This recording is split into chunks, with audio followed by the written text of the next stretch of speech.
Praise the lord. ఇప్పుడు మీకు ఒక చిన్న సంఘటన చెప్తానండి.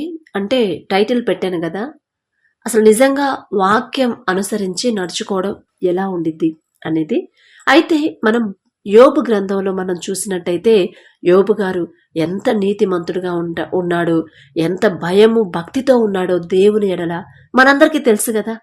అసలు ఎంత జాగ్రత్తగా ఉండకపోతే ఆయన ఒక్కడే పరిశుద్ధంగా ఉండడం కాదు, ఆయన భక్తిని కాపాడుకుంటాం కాదు, ఆయన బిడ్డలను కూడా ప్రతిరోజు తండ్రి కృప బిడ్డలకు కూడా తోడుండాలని, ఆ బిడ్డల చుట్టూ ఉన్న తండ్రి కృప ఆ కంచె తీసివేయకుండా ఉండాలని, ఒకవేళ వాళ్ళు తప్పు చేస్తారేమో అంటే వాళ్ళు చెయ్యరు అని యోబు గారికి తెలుసు. చెయ్యరు, ఎందుకంటే ఫస్ట్ తల్లిదండ్రులుగా మనం భయము భక్తితో తండ్రి మాట ప్రకారం నడుచుకుంటే మనల్ని బట్టే, మనల్ని చూసి మన పిల్లలు కూడా అలాగే నడుచుకుంటారు కదండి. మనం ఎలా పెరిగామో, మనం మంచితనంగా ఉంటే నలుగురితో, బిడ్డలు మన పిల్లలు కూడా మంచిగానే ఉంటారు. మనం ఎదుటోళ్ళతో ర్యాష్గా మాట్లాడితే వీళ్ళు వాళ్ళ ఫ్రెండ్స్తో ర్యాష్గా మాట్లాడతారు. మీరు గమనించే ఉంటారు. అయితే యోబు గారు అంత నీతిమంతుడని బైబిల్లో ఎవ్వరూ చెప్పలేదు. తండ్రి యెహోవా దేవుడే చెప్పాడంటే ఎంత నీతిగా ఉండుంటాడండి. మరి అంత నీతిమంతుడి కడుపును పుట్టిన పిల్లలు ఇంకెంత నీతిగా ఉండుంటారు. అయినా సరే ఒకవేళ తప్పు చేస్తారేమోనని వాళ్ల చుట్టూ ఉన్న దేవుని కంచె పోకుండా ఉండాలని ప్రతిరోజు బలి అర్పించేవాడు కదా తండ్రికి. అప్పట్లో బలి అర్పించడం దేవుణ్ణి వేడుకోవడం. ఇప్పుడేందంటే బలి అంటే మనం ప్రార్థన. అయితే మనం ఇంత ప్రార్థన చేస్తున్నా కూడా మనకున్న సమస్యలు అయితే పోవట్లేదు. దానికి కారణం ఏంటంటే వాక్య ప్రకారం మనం నడుచుకోవట్లేదని మనకు తెలుసు. అయితే యోబు గారికి తర్వాత సాతాను దేవుని దగ్గర పర్మిషన్ తీసుకొని మళ్ళీ భూమి మీదకి వచ్చి యోబు గారుకున్న సమస్తాన్ని తీసేస్తానని చెప్పింది కదా. చెప్పిన తర్వాత ఇక ఆయనకు ఆరోగ్యం కూడా తీసేసుకునిద్ది కదా.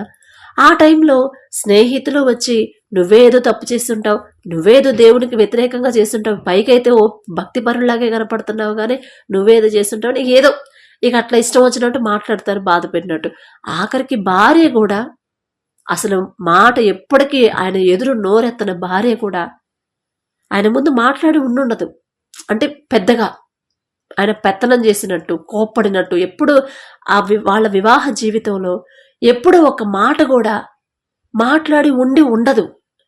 ఎందుకంటే ఇంత గట్టిగా మనం ఎలా ఎందుకు అనుకుంటున్నామంటే, నా భార్య ఇప్పుడు నాకు లోబడుతుంది, రేపు ఒకవేళ ఆమె మనసు మారిద్దేమో అని యోబు గారే చెప్తారు కదా. అంటే యోబు గారికి భర్తకి ఎంత లోబడే భార్య, అలాంటి భార్య కూడా ఆ టైంలో కోప్పడిద్ది కదా యోబు గారి మీద. అసలు అంత అణుకువగలిగిన భార్య కూడా ఒకానొక టైంలో కోప్పడిద్ది. అయితే ఆమెతోనే ఒక మాట అంటాడు యోబు గారు. అంటే యెహోవా దేవుడు ఆయన ఇచ్చిన ఆశీర్వాదాలన్నీ పొందుకోవడానికి మనం యోగ్యులమా? పొందుకోవడానికి మనం ఉన్నామా? ఆయన పంపించే శోధనలు పొందుకోవడానికి మనం తగమా అని ఒక మాట భార్యతో అంటాడు. ఆమె నోరు మూపిచ్చేస్తాడు. ఎందుకంటే అంత అణుకువగలిగిన భార్య, అంత లోబడే భార్య ఇలా మాట్లాడుతుందంటే యోబు గారికి అర్థమయ్యే ఉండిద్ది, ఇది ఈమె కాదు మాట్లాడేది, ఈమె ద్వారా అపవాదే మాట్లాడిస్తున్నాడని గ్రహించే ఆ తెలివి భక్తిపరుడు కదండి. భక్తి గలవాడు, దేవుని ఎడల భక్తి గలవాడు కాబట్టి ఆటోమేటిక్గా ఎదుటి వాళ్ళు మాట్లాడే మాటలను బట్టి వాళ్ళు బైబిల్ ప్రకారం మాట్లాడుతున్నారా, సాతాను మనసుతో మాట్లాడుతున్నారా అనేది మనకు అర్థమైపోయింది. అయితే ఈ మాట యోబు గారు అంటారు, ఆయన ఇచ్చే ఆశీర్వాదాలన్నీ పొందుకోవడానికే మనం అర్హులమా? ఆయన ఇచ్చే ఆ నష్టాలు, ఆయన తెచ్చే ఆ శోధనలు మాత్రం పొందుకునే అర్హత మనకు లేదా? పొందుకోవడానికి తగమా అని ఏ మాట అయితే భార్యతో అంటాడు యోబు గారు. ఇదే సంఘటన నిజంగా ఒక బ్రదర్ జీవితంలో జరిగిందండి. అది నాకు తెలియదు, మా నాన్న చెప్పాడు నాకు. అది ఏంటంటే చైనాకు చెందిన ఒక బ్రదర్, ఆయన ఒలింపిక్స్కి వచ్చాడు. ఒలింపిక్స్లో చైనా వాళ్ళంటే ఒలింపిక్స్ అంటే మొత్తం వాళ్ళకే ఎక్కువ వెళ్తాయి కదా మెడల్స్ అన్ని. అయితే అసలు ఎంత గొప్ప ఆటగాడంటే అన్ని మెడల్స్ ఎక్కువ సంపాదించిన వ్యక్తి ఆ బ్రదర్. ఎంత గొప్ప పేరు ప్రతిష్ట, ఎంత ఘనత, అంత సంపాదించిన వ్యక్తికి 40 సంవత్సరాలు వచ్చేసరికి హెల్త్ పాడైపోయిందంట. హెల్త్ పాడైపోతే ఇప్పుడు స్పోర్ట్స్ అంటే కాస్త హెల్దీగా బాడీ స్టిఫ్గా ఉండిద్ది కదా. సడన్గా హెల్త్ పాడవడం స్టార్ట్ అయింది. హెల్త్ పాడవడం అయితే వాళ్ళు క్రిస్టియన్స్, అసలు దేవుని మాట చొప్పునే నడుచుకునే బ్రదర్ ఆయన. తండ్రికి అప్పగించిన తర్వాతే వెళ్ళేవాడు అని మా నాన్న చెప్పాడు. అయితే అలాంటి అంత జాగ్రత్తగా ఉన్న ఆయనకి సడన్గా హెల్త్ పాడవడం స్టార్ట్ అయిందంట. అందరికి ఆశ్చర్యం వేసింది. అరే, అంత గొప్ప ఆటగాడు, అంత ఆరోగ్యంగా ఉంటాడు, అంత మంచి స్టిఫ్గా ఉంటాడు మనిషి, బాడీ కూడా ఎంత స్టిఫ్గా ఉండిద్ది, అలాంటి మనిషికి ఇదేంటి అనారోగ్యం, ఇట్లా అయిపోతున్నాడు, తగ్గిపోతున్నాడు మనిషి, ఏమైందో అర్థం కాదు, తగ్గిపోతున్నాడు. ఇక హాస్పిటల్కి వెళ్ళి టెస్ట్ చేపిస్తే ఆ బ్రదర్కి హెచ్ఐవి అని రిపోర్ట్ వచ్చింది. హెచ్ఐవి పాజిటివ్ అని రిపోర్ట్ వచ్చిందంట. అందరికీ మైండ్ బ్లాక్ అయిపోయింది. ఎందుకంటే ఆయన జీవితాన్ని ప్రతి ఒక్కరు ఎరిగి ఉన్నారు. ఆయన ఎంత సంపాదించి, ఎన్ని మెడల్స్ సంపాదించినా ఇది నా సొంత బలము కాదమ్మా, నా సొంత బలము తెలివితేటలతో నేను సంపాదించట్లేదు, నా తండ్రి నాకు తోడున్నాడు. ఇప్పుడు మనం ఎలాగైతే మాట్లాడుకుంటున్నామో ఆ మాట వాడేవాడంట. ఆ బ్రదర్ పేరైతే నాకు గుర్తులేదు, కానీ మా నాన్న చెప్పాడు. నిజంగా జరిగిన సంఘటన అండి ఇది. అంత జాగ్రత్తగా, భక్తిలో అంత జాగ్రత్తగా నడుచుకుంటా, ప్రతి విషయంలో వాక్యాన్ని అనుసరిస్తా, తండ్రికి లోబడతా, భయపడతా, అంత జాగ్రత్తగా ఉన్న ఆ బ్రదర్కి హెచ్ఐవి పాజిటివ్ వచ్చింది. ఇక దేశాలే ఆశ్చర్యపోతాయి కదా. ఇంత జాగ్రత్తగా వాళ్ళ టీంలో అందరినీ గమనించుంటారు, ఈ బ్రదర్ని గమనించుంటారు, కానీ సపరేట్గానే ఉండుంటాడు కదా. ఎందుకంటే ఖచ్చితంగా దేవునికి భయపడే వాళ్ళు సపరేట్గానే కనిపిస్తారు, నలుగురితో కలిసిపోయినట్టే ఉంటారు. కానీ వాళ్ళు చేసే పనులు, వాళ్ళు మాట్లాడే మాట తీరు, వాళ్ళ ప్రవర్తనను బట్టి సపరేట్గానే కనిపిస్తారు. 100 మంది కాదు, 1000 మందిలో ఉన్నా కూడా స్పెషల్గానే కనిపిస్తారు. మళ్ళీ వాళ్ళే సపరేట్గా డ్రెస్ మెయింటైన్ చేయడమో, సపరేట్ హెయిర్ స్టైలో, సపరేట్ వస్త్రాలు ఏముండవు, అందరితో పాటే ఉంటారు. కానీ చూస్తేనే అర్థమైపోయింది నిజంగా భక్తి చేసేవాళ్ళ, నిజంగా బైబిల్ ప్రకారం నడుచుకునే వాళ్ళ ఎలా ఉంటారనేది. అలా గమనిస్తూ ఉన్నారు అందరూ. అది కాక స్పోర్ట్స్ పర్సన్, అన్ని మెడల్స్ సంపాదించిన వ్యక్తి, ఒలింపిక్స్ అంటే మాటలా అప్పట్లో. అయితే ఒకరోజు ఈ విషయం తెలిసిన తర్వాత విలేకరులు వచ్చి ప్రెస్ మీట్ పెట్టారంట. వచ్చి వాళ్ళు అడిగారంట, సార్ మరి మీరు ఇప్పుడు ప్రతి విషయానికి ఏ పని చేసే ముందైనా ప్రార్థన చేసుకుని స్టార్ట్ చేస్తారు, ఏది ఇప్పుడు మీరు ఆ పోటీకి రన్నింగ్కి వెళ్ళాలన్నా కూడా ఒక చిన్న ప్రేయర్ చేసుకొని స్టార్ట్ చేస్తారు, ఏది చేయాలన్నా ప్రార్థన చేసుకునే స్టార్ట్ చేస్తానని మీరే చెప్పారు, మాకైతే తెలీదు. మరి అంత భక్తిగా ఉన్న మీకు హెచ్ఐవి పాజిటివ్ రావడం ఏంటి సార్ అంటే మీరేమన్నా తప్పు చేశారా? బైక్ అయితే ఎంత భక్తిగా, ఎంత జాగ్రత్తగా, ఎంత నీతిగా ఉన్నట్టు కనిపిస్తున్నారు, మరి మీరు రహస్యంగా ఏదైనా చేశారా, పాపం ఏదైనా చేశారా అని చెప్పనని అడిగారంట విలేకరులు. అడిగితే అసలు జరిగింది ఏంటంటే, ఒకసారి ఎప్పుడో ఈ బ్రదర్కి ఒక చిన్న యాక్సిడెంట్, ఏదో ప్రమాదం జరిగిందని బ్లడ్ ఎక్కిచ్చారంట. వేరే వాళ్ళ బ్లడ్ ఎక్కిచ్చారు. ఆ బ్లడ్ ద్వారా ఆయన బాడీలోకి హెచ్ఐవి వైరస్ వచ్చింది. ఈయన తప్పు చేయలేదు, అస్సలు పాపం జోలికే వెళ్ళలేదు, కానీ వాళ్ళ ద్వారా అనుకోకుండా ఆయన బ్లడ్లోకి వచ్చింది. ఏజ్ 35-40 ఇయర్స్, ఇంకా మంచి ఫ్యూచర్ ఉంది. అయితే వాళ్ళు అడిగారు, మరి ఇదంతా మీకు తెలుసు కదా, మరి దేవుడికి మీరు అంత భయభక్తులు కలిగి అంత ప్రేమించే మీకు ఈ హెచ్ఐవి వచ్చింది కదా, మీరే తప్పు చేయలే, అయినా సరే మీకు ఇంత భయంకరమైన, ఇప్పట్లో హెచ్ఐవి అంటే చాలా నార్మల్ అయిపోయింది. ఒకప్పుడు మేము చిన్నపిల్లలప్పుడు హెచ్ఐవి అంటే కొన్ని వేల మంది చచ్చిపోయారు. మేమున్న మా వీధిలోనే, మా కాలనీలోనే కొన్ని 100 మంది చచ్చిపోయారు. ఇక ప్రపంచం మొత్తంగా ఎంతమంది చచ్చిపోయారు మనకి అర్థం చేసుకోవచ్చు. అయితే ఆ కాలంలో హెచ్ఐవి అంటే ఖచ్చితంగా తప్పు చేస్తేనే వచ్చిందని ఒక ఫీలింగ్, పుకార్ అనేది ఉండేది. అయితే ఈ బ్రదర్ని వాళ్ళు అడిగారు, మీరు ఇంత జాగ్రత్తగా ఉన్నా కూడా మీకు హెచ్ఐవి వచ్చింది, మరి మీ దేవుణ్ణి మీరు దూషించరా, మీ దేవుణ్ణి మీరు అడుగుతారా, మరి నేనంత జాగ్రత్తగా ఉన్నాను కదయ్యా, మరి నాకెందుకు, నేను ఏ తప్పు చేయకపోయినా ఇంత భయంకరమైన జబ్బు నాకెందుకు ఇచ్చావు అని మీరు అడగరా మీరు అని విలేకరులు అడిగారంట.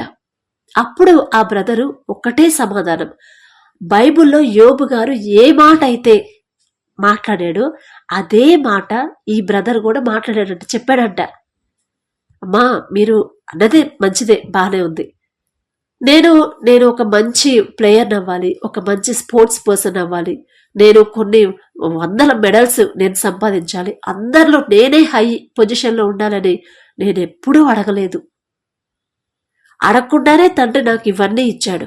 ఆ టాలెంట్ నా తండ్రి ఇచ్చాడు, ఆ పేరు ప్రతిష్ట తండ్రి ఇచ్చాడు. ఇవన్నీ ఇచ్చేటప్పుడు అయ్యా నాకెందుకు ఇస్తున్నావు, నాకు వద్దు, నాకు ఎందుకు ఇస్తున్నావు అసలు ఇవి అని నేను అడగలేదు. ఒక మాట కూడా నా తండ్రికి నేను చెప్పలేదు. ఇవన్నీ నాకొద్దు, నువ్వు తీసేసుకో, ఇవన్నీ నేను అడిగాను, నాకు ఎందుకు ఇస్తున్నావని నేను అడగలేదు. నేను అడగకుండానే తండ్రి నాకు అవన్నీ ఇచ్చాడు. అప్పుడు నేను అడగకుండా ఆయన ఇచ్చినప్పుడు నేను తీసుకొని, ఇప్పుడు నాకు ఈ వైరస్ నాలోకి వచ్చిందని, ఈ జబ్బు నాకు వచ్చిందని దేవుణ్ణి అడగడం న్యాయమేనా అని చెప్పాడంట విలేకరులకి. అసలు ఎంత గొప్ప విశ్వాసమో కదండి. అంత గొప్ప పేరు ప్రతిష్ట ఇచ్చేటప్పుడు ఇవ్వమని నేను అడగలేదు, ఆయనే ఇచ్చాడు. ఆయన ఇచ్చిన గొప్పతనం ఘనత పొందుకున్న వాడిని ఆయన ఇచ్చే, మరి ఆయన చిత్తం ఇలా జరగాలని ఉంటే నేనెలా ఎదురు మాట్లాడి నేను ఆయన ఎలా ప్రశ్నించగలగాలి? ఇన్ని మెడల్స్ ఇచ్చిన ఆయనకి ఇది కూడా ఇవ్వడం ఆయన చిత్తం అయితే నేను సంతోషంగా పొందుకోవాలి కదా. నేను అడగనమ్మా, దేవుని చిత్తం ఎలా ఉందో అలాగే జరిగింది అని సమాధానం చెప్తే ఇంకా మాట్లాడలేదంట, సైలెంట్ అయిపోయారంట ప్రతి ఒక్కరు. ఎందుకంటే కరెక్టే కదా, ఆ బ్రదర్ చెప్పింది కరెక్టేగా. అంత గొప్పతనం, అంత ప్రతిష్ట, ఒలింపిక్స్లో అన్ని మెడల్స్ అంటే మామూలు మాటలా కాదు కదా. అంత ఘనత ఇచ్చిన తండ్రిని నేను అడగకుండా అన్ని ఘనత ఇచ్చాడు, ఆయన ఇచ్చాడు కదా, నేను తీసుకున్నాను. ఇప్పుడు ఇది నాకు ఎందుకు వచ్చిందయ్యా అంటే అది కరెక్టేనా? తండ్రి చిత్తం ఎలా అయితే జరగాలని తండ్రి నిర్ణయించి పెట్టాడో అలాగే జరిగింది. నేను మాత్రం ప్రశ్నించను, ఎందుకంటే అవి ఇచ్చేటప్పుడు నాకెందుకు ఇస్తున్నావో నేను అడగలేదు, కాబట్టి ఈ విషయంలో అడిగే అర్హత నాకు లేదు అని ఒక్క మాట సమాధానం చెప్పేసి వెళ్ళిపోయాడంట. కాబట్టి బైబిల్ ప్రకారం, వాక్యం ప్రకారం, ఆయన వాక్యం చదివి ఉంటాడు కదా. ఇప్పుడు యోబు గ్రంథం చదివాడు. ఖచ్చితంగా ఈయనకి ఎప్పుడైతే హెల్త్ పాడవుతా ఉందో ఖచ్చితంగా ఆ వాక్యం గుర్తొస్తా ఉండుద్ది, అదే గుర్తొస్తా ఉండుద్ది. నేనే తప్పు చేయలేదే, నేను ఎంత జాగ్రత్తగా ఉన్నాను, ఎంత ప్రార్థన చేశాను, ఇది గుర్తుండదు. ఎందుకంటే వాక్యాన్ని అనుసరించే వాళ్ళ మైండ్ అంతా ఏ సమస్య వచ్చినా ఫస్ట్ వాక్యమే గుర్తొచ్చింది. కాబట్టి ఖచ్చితంగా అప్పుడు యోబు గారి విషయంలో ఎలాగైతే జరిగిందో ఇప్పుడు నా విషయంలో అదే జరుగుతుంది. ఘనత తండ్రే ఇచ్చాడు, ఇప్పుడు ఈ అనారోగ్యం కూడా తండ్రే ఇచ్చాడు. అది ఆయన చిత్తం అలా జరగాలని ఉంటే నేనేం మాట్లాడకూడదు కదా. నాకు మంచి చేసినప్పుడు నేను సైలెంట్గా ఉండి, చెడు చేసినప్పుడు నేను ఎదురు ప్రశ్నిస్తే అది ఎట్లా భక్తి అయింది అని వాక్యాన్ని అనుసరించి ఆయన నడుచుకున్నాడు. కాబట్టి అంత గొప్పగా సమాధానం చెప్పగలిగాడు. ఇక విలేకరులు ఏం మాట్లాడలేదంట. ఇక ఎదురు ప్రశ్న, ఇంకో ప్రశ్న వేయకుండా వెళ్ళిపోయారు. అలా ఉంటాయండి సమాధానం. నిజంగా వాక్యాన్ని అనుసరించి జీవించే వాళ్ళ ఆ తెలివి అలా ఉండిద్ది. ఇంత గొప్ప ఘనత ఇచ్చిన తండ్రిని ఇవ్వమని నేను అడగలేదు, అడగకుండానే నాకు ఇంత ఘనత, గొప్ప పేరు ఇచ్చాడు. మరి ఇన్ని పొందుకున్న నేను ఆయన ఇచ్చే ఇప్పుడు ఇది ఇలా జరగాలని తండ్రి చిత్తమైనప్పుడు నేనెలా ప్రశ్నించగలను అని ఒక్క మాటతో ఆన్సర్ చెప్పేసాడంటే ఎంత విశ్వాసం, ఎంత భక్తి అండి. అలా ఉండాలని మనం ప్రతి ఒక్కళ్ళం కూడా అలా వాక్య ప్రకారమే నడుచుకోవాలన్నది తండ్రి ఆశ. ఒక సమస్య రాగానే ఆ సమస్య వైపు మనం చూడకూడదు. ఆ సమస్య నేను ఖచ్చితంగా తండ్రి మాట ప్రకారం నేను నడుచుకోలేదనుకుంటా, ఇన్ని చేసిన తండ్రి ఇది కూడా ఆయన చిత్తమైతే సంతోషంగా నేను అనుభవిస్తాను, సంతోషంగా నేను భరిస్తాను అని ఎప్పుడైతే మనం నిజంగా తండ్రిని హృదయపూర్వకంగా ప్రేమించి వాక్య ప్రకారం నడుచుకోవడం అలవాటు చేసుకుంటామో మనకి శ్రమలు కూడా మనకి సంతోషంగానే అనిపిస్తాయి. కాబట్టి అలాంటి హృదయం కలిగి ఉండండి, అలవాటు చేసుకుంటారనే ఈ సంఘటన చెప్పాను.